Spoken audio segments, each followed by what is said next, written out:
আমার স্বরচিত কবিতার নাম অন্ধকারের বিন্ধ্যাচল।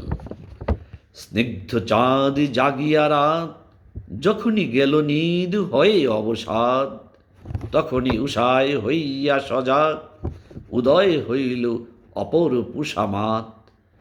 আর রবির আলোক ছটায় আসিয়া রাঙা প্রভাত, নিশির আধার করিল নিপাত। দুলকের পূর্বদ্বার এই আফতাব রঞ্জন করিয়া বারবার আকি বেলিতে কহিল দিবার। আবার তপনের আনন্দ ঘন মন যতনে ভূতলে করিয়া মনন, করিল দান আলুর বিকিরণ, আর কহিল উহে ভুবন, আমি তোমারই সহচর সেই হলদে বামন।